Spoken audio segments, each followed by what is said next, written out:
I came this close to having my first service failure. And it would have been nobody's fault but mine. I'll tell you all about it coming up on Riding with Kev.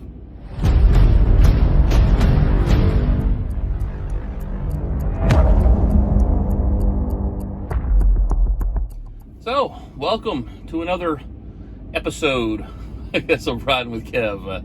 To the new subscribers, welcome. To the usual suspects, welcome back to the show.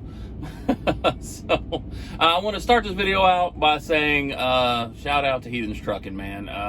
I'll post a link to the video down in the description.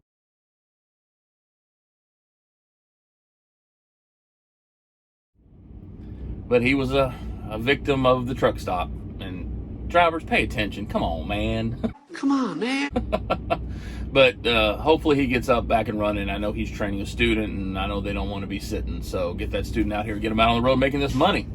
So where have we been? We've been everywhere. What have we had? The usual occurrences. We were on that load up to Allentown, PA. No issues whatsoever, man. We took it. I drove nights 90% of the time. I had a 6 a.m. appointment. I got there at 5:30. I rolled into this tight yard that I had never been. There's no signs. And so I kind of park out of the way. So I thought. And good old Slick Rick came in. I ain't seen Slick Rick in a while. And he whipped his big old long nose Pete because he knew what he was doing. And I'm just a dumb rook. And he rolled in. Apparently I was in his way. So he gave me the horn honk and the... And so I looked at him. And I gave him the horn honk and went, I don't know what this means. But don't do it at me. Because I'm just going to look at you like you're stupid. Sorry, not sorry. But I moved out of his way so that he could get unloaded. I was unloaded first. But went in, checked in, backed in, hadn't backed to trucking God knows how long because I've been off so long. No problems, easy breezy, right? Cool. Pull over out of the way. Hopefully I'm out in Slick Rick's way. He left. And so I said, all right, I'll wait on the load to see what happened. I'm not that far from Hershey. Anybody knows Hershey chocolates? We do a lot of their loads. But I got a different load. Picked up 2 miles away. Was going 280 miles. And delivered basically the next morning. Basically a 12-hour load. For decent money for that short of a run. So I was like, hell yeah. But it's a preloaded trailer. At a chicken place. You know my history. So the place opened at 5. I could pick it up anytime between 6 and like 1600, which is not looking good for the home team. But I roll in and I get it and I hook up to it because I checked in and it was ready. Jump ahead of the story there, dumbass. So, and it was ready. So no problems there. So I get it. I'm rolling down to Mechanicsville, Virginia. And I got to go through Washington, D.C. Anybody who knows me knows I'm not a fan. I'm not a fan of Washington, D.C., Baltimore, Philadelphia, or New York. Not a fan. Atlanta is very quickly climbing up on that list. Sorry, Ross. But we're going to decide if I'm going to stop short of D.C. and go through at night because my appointment's at 1 o'clock in the morning, or am I going to push through and stop on the other side? Well, through a series of events, I'm going to push through. I got 17 GPSs for a reason. It'll let me know. And so it did. And I got through D.C. no problems. And I stopped at 1:30. Exactly when I stopped. 26 miles away from my delivery. 10 hours from 1:30, if you know, is 11:30 by common math. Well, for some reason in my head, I guess because I was stopped at 1:30, and I was tired. I'm not going to lie. I didn't sleep great on this trip because I kept having to get up early. And so I set my alarm for 1 o'clock. Are you stupid or something? So that I could leave by 1:30. I don't know. And so luckily, or not luckily, I'm getting older. And so nature woke me up about 10:45. And something just didn't feel right. Like, oh crap, my appointment's at 1 o'clock. How am I going to get up at 1 o'clock?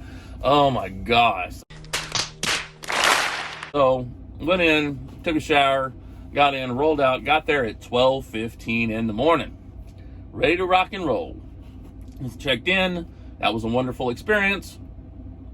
But I got checked in. Anybody want to guess what time we got our door? 4:45. Where you going? Nowhere. That's right. Now, if I had been late for my 1 o'clock appointment, I would have been fined $250 by the customer, which Prime would have made me pay. But if it's on them, well, we'll pay you detention. Maybe. But 4:45, we got our door. And at 10 o'clock, we were done and had our paperwork. So we got us a nice 10-hour reset. And I'm tired and a little bit frustrated. And I got my next load. And the pre-plan, it was picking up 40 miles away. It's a customer that I actually really like. And it's going to Tennessee, where I am at now in rainy Knoxville. And it does not deliver until Monday morning. So now I'm on a 34. But I saw that load, and I saw the rate sheet. What the hell is even that? But I was just too tired to fight.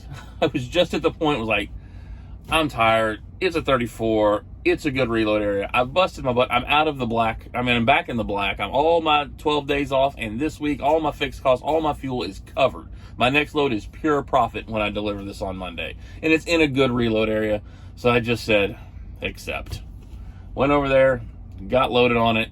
I said, you know what? I could stop on Friday. Little tip for you. But if I know I'm getting a 34, I want to run as many hours as I can so I don't come off that 34 and immediately have an 11-hour drive. So I drove 11 hours, got parked yesterday. I'm on my 34.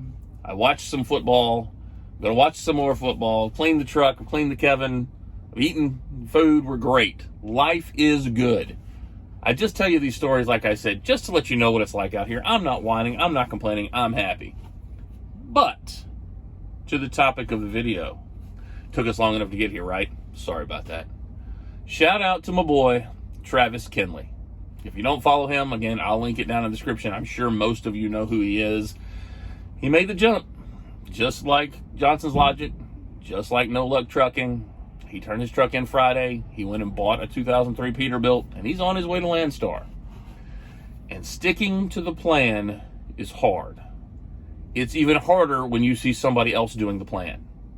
When you see somebody else that's ahead of you, they put in their time ahead of you. They didn't have the brakes and service that I had, right? And they got to where you're trying to get. But man, it's the plan starts getting, well, what I could do this. I could go to SFI. I could just lease a truck, go straight to Landstar, and be there after the first of the year. But that's not what I want. That's not the plan. I want this truck. This truck is awesome. It is a little bumpy, Freightliner. But this truck is exactly what I want. I want this truck. So I have my plan to get this truck. I have my plan on timing for my family. I have my plan for 5 and 10 years from now. But sticking to the plan is hard, when you see everybody else doing it. I want to get into trucking, but, I see all these videos, these YouTubers make life great. I try not to make it seem great. I try and be honest about it. But I'll never get there, or I'm going to stick to this plan, but I didn't save enough money this month. And so the plan becomes my brother had a plan to start a business, and he started his business. And he does very well with his business. He also didn't take a paycheck for 18 months. I hear people talking about, I think if you don't take a paycheck for 1 week, it's not working. Try not taking it for a year. Try working your plan like heathen, and somebody rips the front off your truck. That can slow up your plan. Are you going to stick with your plan through the hard times? Are you going to stick with your plan when things don't go the way you wanted them to, or you see everybody being successful? Sticking with the plan is hard. It's even harder, as Anthony Frizzell says, if you have a plan B, because then you're just looking for an excuse to opt out. Not opting out of my plan. I don't want you to ever opt out of your plan, but you have to have the plan, and you have to stick to the plan. You came up with it for a reason. I say God, you say karma, you say you whatever, something inside of you said, this is my plan. This is what I want. And are you going to stop chasing it when it gets hard? Are you going to alter it when things get hard, looking for a shortcut because somebody else is already doing it and you feel like you're being left behind? I'm not. I don't think you should either. But don't listen to me. I'm just a dumb truck driver. Inside joke on that one. But we're great. Life's great. I love prom. I'm happy here. Reefer life is taking some adjustment. I like to run. I'm a runner. And in flatbed, you can run. Now, you may get slowed up because customers may not be open at nights or on weekends, but typically you can get loaded and get unloaded quick in flatbed, and that has been the biggest adjustment for me with reefer. Or even when I was box truck and I was dedicated, that was pretty easy because they were preloaded because it was a dedicated customer. This over the road, especially reefer, for me, it's been an adjustment. It's definitely, I say that now because I have my plan. It's not in my long-term plan, but I'm giving Prime everything I got. And I said, I'm not going to fight. Like I said, it was that load that I didn't really like. I was, I'm not going to fight them. I'm not going to put my foot down. It's not a great load. It's not the worst load. It's going to a good reload area, right? It still fits into my plan. So, trying to be the team player. The Christmas incentive came out. I finally got the message. I heard all this talk about it. I finally got the message. I cannot wait for that because you know I'm running after Christmas. But, so we still got, 2.5 more weeks out here. So, we're doing it. We're making money. We're in the black. Life's good. God bless.